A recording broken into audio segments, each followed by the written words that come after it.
நல்ல ஒரு சாட்சியை கேட்கலாம். Josephine Lily and Preethi Christoffel.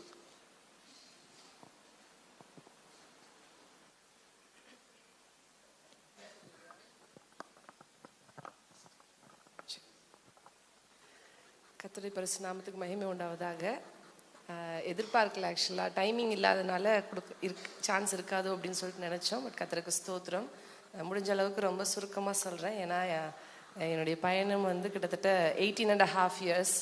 2008 July 18 முதல்ல வந்து அப்பா என்னை பார்க்க வந்தாங்க. பாஸ்டர் டிடி லாசர் அவர்கள் தான் வந்து கூட்டிகிட்டு வந்தாங்க அப்பாவை. எனக்கு அப்போ தெரியாது. அப்புறம் ஒரு 10 daysக்குள்ளே எங்களுடைய திருமணம் ஒழுங்காச்சு. நிச்சயமாகலை, ஒழுங்காச்சு. டேட்டெல்லாம் அப்போ தான். பொதுவாக வந்து கல்யாணம் முடித்ததுக்கு அப்புறம் தான் வந்து அந்த மருமகளை அவங்க வீட்டு பொண்ணாக வந்து சொல்லுவாங்க, எங்கள் வீட்டு பொண்ணு அப்படின்ட்டுன்னு.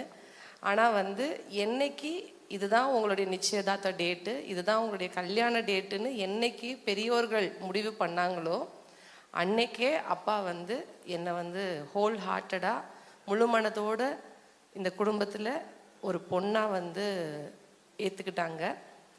நான் முதல்லையே முடிவு பண்ணியிருந்தேன், கல்யாணம் முடிச்சு போனதுக்கப்புறம் அப்பா அம்மா தான் கூப்பிடணும் அப்படின்னு சொல்லிட்டு இருந்தேன். அதனால் அப்பா அம்மா அப்படின்னு தான் சொல்லுவேன். அத்தை மாமான்னு இது வரைக்கும் ஒரு நாளும் சொன்னது கிடையாது. அப்போ அப்பா வந்து என்ன சொல்லிடுவாங்கன்னா, அவளுக்கு என்ன பிடிக்குதோ செய்யுங்க, அவள் இஷ்டம். பொதுவாக பெரியவங்க தான் எல்லாமே முடிவு பண்ணுவாங்க. உடுத்துற புடவையிலேருந்து அந்த கல்யாண பொண்ணுக்கு என்னெல்லாம் வாங்கணும்னு பெரியவங்க சொல்லி வாங்குவாங்க. நானும் அப்படி தான் பார்த்துருக்கேன் குடும்பங்களில். ஆனால் எங்களுடைய திருமணம் வந்து ஒரு ஃபார்மாலிட்டிக்கெல்லாம் அப்பாற்பட்டதாக நடந்தது. எந்த இடத்துக்கு போனாலும் மாப்பிள்ளை வீட்டில் அடிக்கிற கல்யாண பத்திரிக்கையாக இருந்தால் கூட, அம்மா உனக்கு பிடிச்சிருக்கா இந்த டிசைனு, நீ ஓகே பண்ணு, அதுக்கப்புறம் தான் வந்து பத்திரிக்கை அடிக்க கொடுக்கணும் அப்படின்னு சொல்லுவாங்க. ஒரு சின்ன சின்ன பொருளாக இருந்தாலும் உனக்கு பிடிச்சிருக்கா, உனக்கு பிடிச்சிருக்கா, உனக்கு பிடிச்சிருக்கா, உச்சிதமானதானதார வாங்கி கொடுக்கணும் அப்படின்னு சொல்லிட்டுன்னு ரொம்ப ஆசைப்படுவாங்க, ரொம்ப நேசிப்பாங்க. எப்போவுமே லின்சி ஆண்டி, பியூலா ஆண்டி, பாப்பா ஆண்டி 3 பேரும் என் கூடவே தான் இருப்பாங்க ஷாப்பிங் போகும்போதெல்லாம். குடும்பத்திற்குள்ளே வந்ததுக்கு அப்புறமும் ஃபேமிலியில் எடுக்கிற பெரிய டிசிஷன்ஸாக இருக்கும். நிறைய வீடுகளில் வந்து மருமகள்மார்களை வந்து சேர்த்துக்கிட மாட்டாங்க டிசிஷன் எடுக்கிறதில்ல. பசங்க அம்மா அப்பா சேர்ந்து முடிவெடுப்பாங்க. ஆனால் அப்பா அப்படி ஒரு நாளும் கிடையாது. எந்த ஒரு பெரிய டிசிஷன், சின்ன சின்னது கிடையாது, பெரிய டிசிஷன்ஸ் எடுக்கிறதா இருந்தாலும், அம்மா ஜோஸ் இங்கே வா, நீ என்ன சொல்கிற, ஒரு வேளை இல்லைப்பா இது கொஞ்சம் ஒரு மாதிரி வித்தியாசமாக இருக்குது அப்படின்னா, ஓகேம்மா அவள் எப்படி சொல்கிறோமோ அதுபடி செய்யலாம் அப்படின்ட்டுன்னு அவ்வளோ ஒரு ரொம்ப லவ்வபுளாக ஒரு ரெஸ்பெக்டோடு வந்து ட்ரீட் பண்ணுவாங்க. அதே போல் எங்கள் திருமணம் முடித்து அடுத்த நாள் காலையில் வந்து சொன்னாங்க, இன்றைக்கி ஒரு நாளைக்கு தான் உனக்கு உட்கார வச்சு சாப்பாடு கொடுப்போம் அப்படின்னாங்க. எனக்கு ஃபஸ்ட்டு புரியல. அப்புறம் வந்து சொன்னாங்க, ஏன்னா இது உன் வீடு,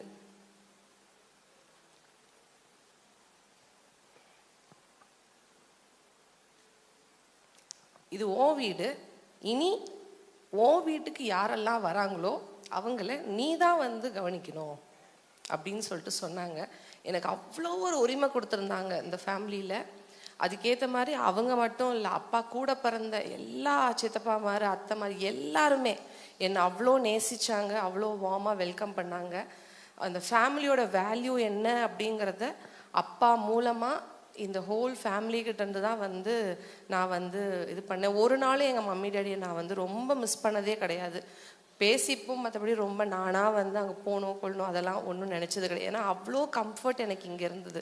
எனக்கு ரொம்ப கஷ்டமாக இருக்குதா, எங்கள் டேடிக்கிட்ட எப்படி பேசுகிறேனோ அதை விட உரிமையாக நான் அப்பாட்ட பேசுவேன். அப்புறம் நாட்கள் வர வர வர வர கொஞ்சம் இன்னொரு உரிமை ரொம்ப ஜாஸ்தியாச்சு. அப்புறம் அடிக்கடி வந்து 2 பேரும் நிறைய வாக்குவாதம்லாம் பண்ணிப்போம். எல்லாரும் ஒன்றா உட்காந்துட்டு இருக்கும்போது அப்பா ஒன்று சொல்லுவாங்க, நான் ஒன்று சொல்லுவேன், எல்லாரும் சிரிப்பாங்க. அதாவது மாமனார்கிட்ட பயந்து ஐயோ பேசாமல் இருக்கணும் அந்த மாதிரியான ஒரு குணமே அப்பா கிடையாது. ரொம்ப ஃப்ரீயாக, ரொம்ப ஜாலியாக நல்லா வந்து பேசுவாங்க. வெளியில் பார்க்குறதுக்கு ரொம்ப ஸ்ட்ரிக்டாக அப்படி இருக்கும். ஆனால் வந்து அவங்க பழகிற விதம் அதெல்லாமே ரொம்ப அன்பாக, ரொம்ப ஒரு கரிசனையோட எல்லா காரியத்தையும் வந்து செய்வாங்க. அதே போல் நாங்கள் எல்லாரும் குடும்பமாக உட்காந்துருப்போம். 8 பேர் இங்கே இருக்கோம், 8 பேரும் உட்காந்துருப்போம். சாப்பாடு இருக்கும் தட்டில், ஒரு சைடு பிரீத்தி உட்காந்துருப்பா, இந்த சைடு நான் உட்காந்துட்டு இருப்பேன். நான் அப்படி பார்க்கும்போது அவங்க அந்த சென்டர் ஹோஸ்ட் சேரில் அப்பா உட்காந்துருப்பாங்க. தலையை அப்படி லேசாக அப்படி தூக்கி என்னோட பிளேட்டையும் பிரீத்தியோட பிளேட்டையும் இப்படி பார்ப்பாங்க. டேபிளில் எத்தனை ஐட்டம் இருக்கோ அது எல்லாமே எங்கள் 2 பேர் பிளேட்லேயும் இருக்கான்னு பார்ப்பாங்க. ஒன்று குறைஞ்சா கூட பிரீத்தி பிளேட்டில் அது இல்லை பார் அதை வை, ஜோஸ் பிளேட்டில் இது இல்லை பார் அதை வை. அவங்க வந்து அப்புறம் என்கிட்ட முன்னாடியே சொல்லியிருக்கிறாங்க, எனக்கு ஒரு பொம்பளை பிள்ளை இருக்கணும்னு ஆசைப்பட்டேன், ஆனால் 3 பாய்ஸோட இதாகிடுச்சு, பொம்பளை பிள்ளை இல்லை அப்படின்னு சொல்லிட்டு, இந்த வீட்டுக்கு வர்ற மருமக்கமார் தான் எனக்கு பிள்ளைங்க அப்படின்னு சொல்லிட்டுன்னு லிட்ரலி எங்கள் எல்லாரையும், எங்கள் 3 பேரையுமே அவங்களுடைய பிள்ளைங்களாக தான் வந்து பார்ப்பாங்க. எப்போவுமே சொல்லுவாங்க, என் பசங்கள்லாம் வந்து மாஸ்டர் டிகிரி படிச்சிருக்கிறாங்க, என் மருமக்கமாரெலாம் வந்து கோல்டு மெடலிஸ்ட் தெரியுமா அப்படின்னு சொல்லுவாங்க. அதுவும் வந்து கிண்டலாக என்ன பண்ணுவாங்கன்னா, ஐசியூவில் இருப்பாங்க. ஸ்ட்ரோக் வந்தபோது ஐசியூவில் இருந்தாங்க. கொஞ்சம் மனசு கஷ்டமாக இருக்கும் போய் பார்க்குறதுக்கு. ஆனாலும் வந்து ஒரு விஷயம் மட்டும் நான் என்ன பண்ணுவேன்னா, அவங்க ஐசியூவில் இருக்கும்போது மட்டும் அவங்க முன்னாடி போய் அழமாட்டேன். நான் என்னப்பா ஏமா கொஞ்சம் இப்படி இருக்கோம்மா, யார் சொன்னா, எல்லாம் நல்லா தான் இருக்குது அப்படின்னு சொல்லுவேன். ஃபோன் காட்டு பார்க்குறேன் அப்படிம்பாங்க, இந்தாங்க அப்படிம்பேன். எனக்கு சாப்பிட்றதுக்கு இது வேணும் அப்படிம்பாங்க, நாளைக்கு வார்டுக்கு மாறினப்புறம் கொண்டு வரேன் அப்படிம்பேன். ரொம்ப இப்படி தான் எங்கள் பேச்சு இருக்கு, ரொம்ப ஜாலியாக இருக்கும். அங்கே இருக்க நர்ஸ்கிட்ட வந்து சொல்லுவாங்க, என் மருமகா கோல்டு மெடலிஸ்ட்டு, எனக்கு பத்திய சாப்பாடு சமைக்கிறதுக்காகவே வாங்கியிருக்கா அப்படின்னு சொல்லிட்டுன்னு கிண்டல் பண்ணுவாங்க. சில நேரத்தில் சிரிப்பாக இருக்கும் அவங்க சொல்கிறபடி. ரொம்ப தைரியசாலி, பயங்கர போல்டு. அந்த போல்ட்னஸ் வந்து நான் காட்சன்கிட்டையும் ஹான்சன்கிட்டையும் வந்து பார்த்துருக்குறேன். அதே மாதிரி ரொம்ப எமோஷ்னலான டைப்பு, அது வந்து கிங்சன்கிட்ட வந்து ரொம்ப வந்து வெளிப்படும். அதே போல் அப்பா வந்து ஃபேமிலியை வந்து ரொம்ப எல்லாருக்கும் எல்லாம் செய்யணும்னு நினைப்பாங்க. அது என்னோட கணவர், அவங்க வந்து அந்த குணத்தில் வந்து அவங்கக்கிட்ட நான் வந்து அதிகமாக பார்த்துருக்குறேன். அதாவது அப்பா இருந்தாங்க, ஆனால் இன்னைக்கு அவங்களுடைய வாழ்க்கை எங்களுடைய வாழ்க்கையை எவ்வளோ இம்பேக்ட் பண்ணியிருக்குது அப்படின்னு யோசித்து பார்க்கும்போது, அவங்கக்கிட்ட இருக்கிற சின்ன சின்ன காரியங்கள் எல்லாமே இங்கே இருக்கிற எல்லாருக்கிட்டையும் இருக்குது. அவங்க போனாலும் அவங்க விட்டு போன அவங்களுடைய பிள்ளைகள், அவங்களுடைய சந்ததியினர்கிட்ட எல்லா காரியங்களும் ஒட்டிக்கிட்டு இருக்குது. அந்த இம்பேக்ட் தான் வந்து ரொம்ப முக்கியம். சொன்னபடி ஹேனா ஹான்சன்னா ரொம்ப இஷ்டம்.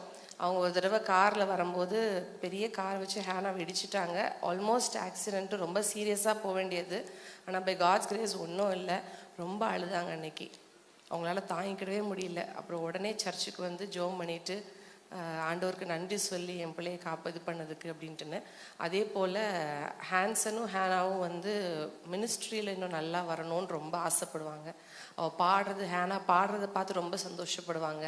ஹான்சன் மியூசிக் கீபோர்ட் போடுறது, ட்ரம்ஸ் வாசிக்கிறதை பார்த்து ரொம்ப சந்தோஷப்படுவாங்க. நாங்கள் எல்லாரும் ஒன்றா வெளியே போகிறோங்கிறத அதை பார்த்து ரொம்ப சந்தோஷப்படுவாங்க. அதாவது நம்ம பிள்ளைங்க நம்மளை மாதிரியே வந்து ஃபேமிலிக்கு இம்பார்ட்டன்ஸ் கொடுக்குறாங்களே அப்படிங்கிறத நினச்சி ரொம்ப சந்தோஷப்படுவாங்க. இப்படி நிறைய காரியங்கள் வந்து அவங்க வந்து எங்களுக்காக நிறையா செஞ்சுருக்காங்க, எங்களுக்காக நிறையா விட்டு கொடுத்துருக்குறாங்க, எங்களுக்காக நிறைய கற்றுக் கொடுத்துருக்குறாங்க. கர்த்தருடைய கிருபையினால் எபிரேயர் 13:6 சொல்கிறது போல் அவங்களுடைய விசுவாச வாழ்க்கை, அவங்க சொல்கிற வசனங்கள் அதெல்லாம் எங்கள் காதில் இருக்குது, எங்கள் மனசில் இருக்குது. அது எல்லாம் கை கொண்டு நாங்களும் அவங்கள் தொடர்ந்து போன இதுவரையிலே ரேஸ், இப்போ பேட்டன் வந்து அடுத்த ஜெனரேஷனுக்கு வந்திருக்குது. அதையும் நாங்கள் வெற்றிகரமாக செய்து முடிக்க கர்த்தர் எங்களோடு கூட துணை நிற்பார். சபையாரும் குடும்பத்தார் எல்லாரும் எங்களுடைய முழு குடும்பத்திற்காக ப்ரே பண்ணிக்கோங்க. Thank you very much. கர்த்தருடைய நாமத்துக்கு மகிமை உண்டாவதாக.